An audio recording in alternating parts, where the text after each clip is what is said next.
Video is on Sanders centrism. Politically, I really wish more people would understand that describing politicians by what you want them to be versus what they really aren't is important.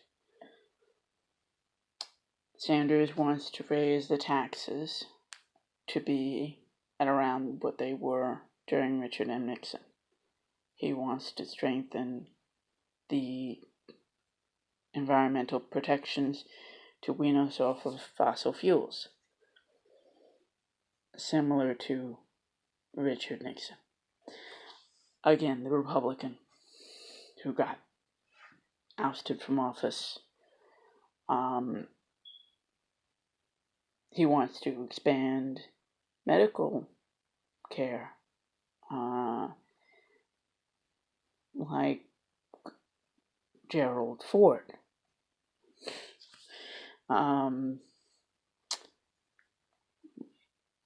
And that's not radical change. That's not loopy left.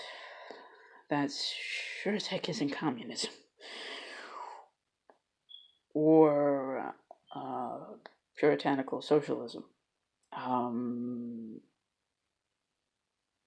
It's not even Dwight D. Eisenhower equitable, distribution of resources based upon benefits that they had. That President Eisenhower, he wanted it not, in the 70-72% highest tax bracket range. He wanted it, and he had it at 94%. It was an upper bracket above what currently exists in terms of the current brackets. One of them, the current highest bracket, was at 90%. The one that he had that was since removed was 94%. 94% being at what would be equivalent in terms of inflation to people who earned over $2.6 million. So that's why the concept of saying, well, Bernie Sanders he's a real next FDR now. Building more, primarily focused on building more houses and buildings for homeless people when 5 vacant homes exist for every homeless person. Again, that's not radical. Increasing the already existing block grants for fixing up homes. Again, that's not radical. That's just upping a program that already exists and that is really inefficient. It does help many people, but it still has a huge number of flaws.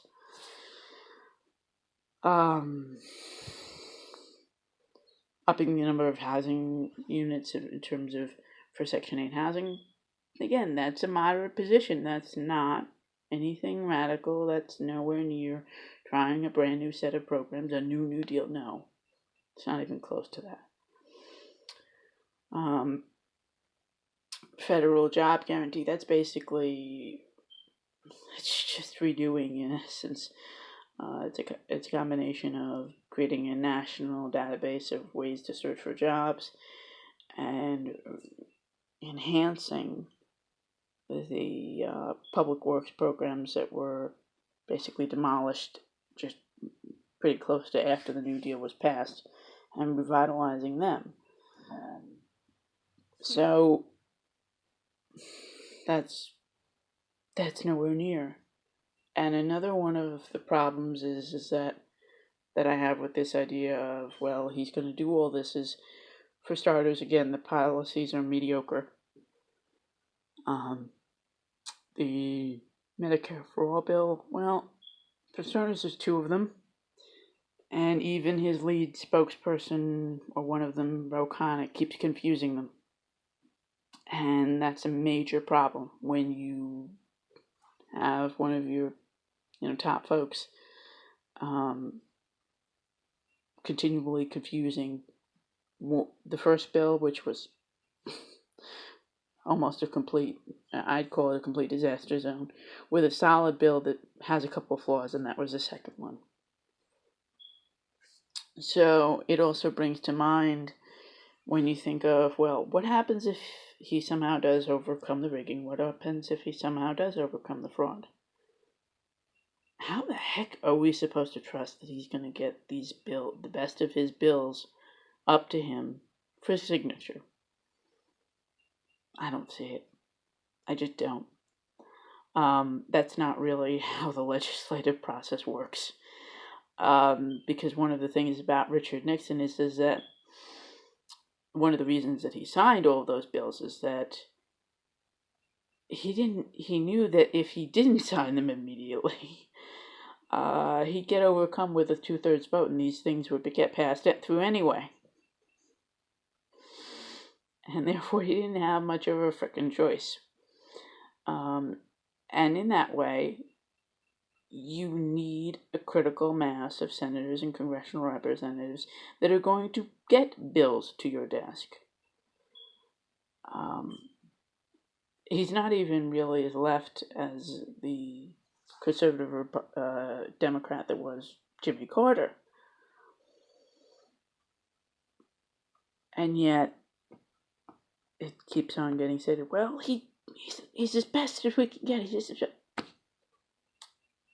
For starters, if you're going to see to the concept, and you remember the rigging that occurred last time, and therefore the voting machine rigging can occur and does at all levels of the cycles. It's just a matter of degree, and granted, in the general election, it's harder. But it still happens, and I've still definitely seen high levels of evidence that it has. And there's nothing to stop it from happening again than to say, I'm going to go with this moderate because he's the best chance. I think you're fooling yourself, and I'm not even sure if you're doing a good job of that.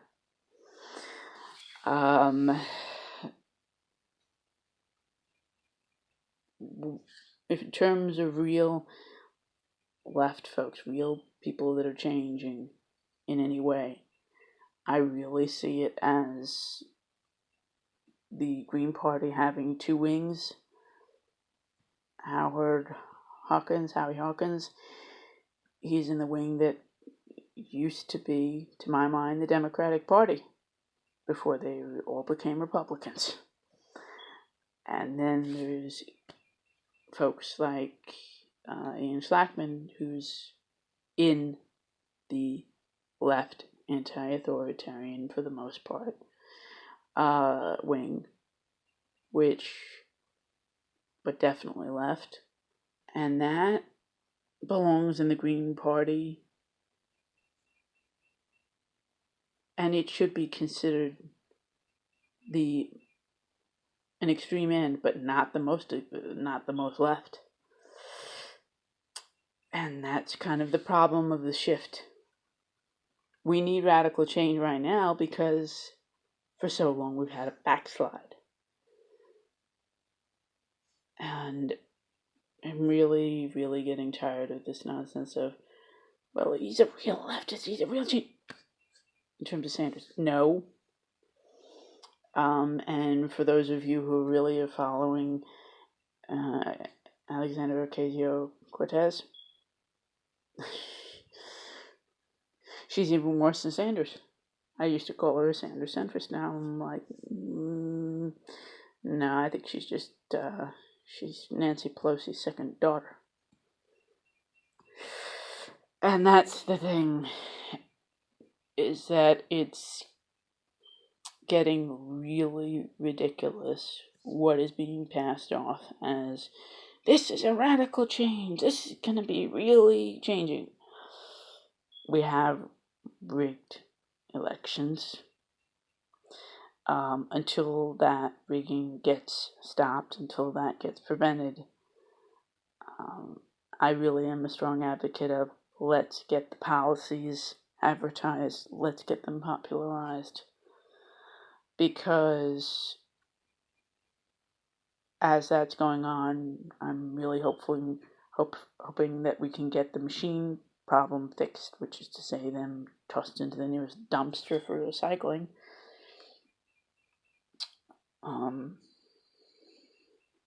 As we get a system of tablets and printers created or similar, so that people who with disabilities that can't by hand fill out their paper ballots can still vote independently and put in their ballots for hand counting that are publicly done. And I really think that should be done on site with a camera monitoring, and that the only barrier to people coming in to watching or is to just make sure with this clear rule of they cannot stand in front of and therefore block the camera watching the process, and have that ballot counting live streamed online. Because again, this is getting ridiculous. We need fair elections, and we need people that are real change agents to fix this mess. Because moderate is not good enough. I keep seeing the slogan of no middle ground. Well, Sanders is middle ground. He is. And I understand that many people or others are saying, well, I'll compromise you. I get it. And yet, I've not yet seen a reason, especially this cycle, why I should. I'd like to see one. I'd like to see, a Congress in and put in that might actually help to get his best legislation passed, but I'm not seeing any. I mean, it's almost why I'm willing to maybe accept the concept of maybe not having Gabbard as a vice president, because then at least he'd have someone there that might help get something passed, but that would still leave the Senate without anyone to help him. It's a huge problem. Oh,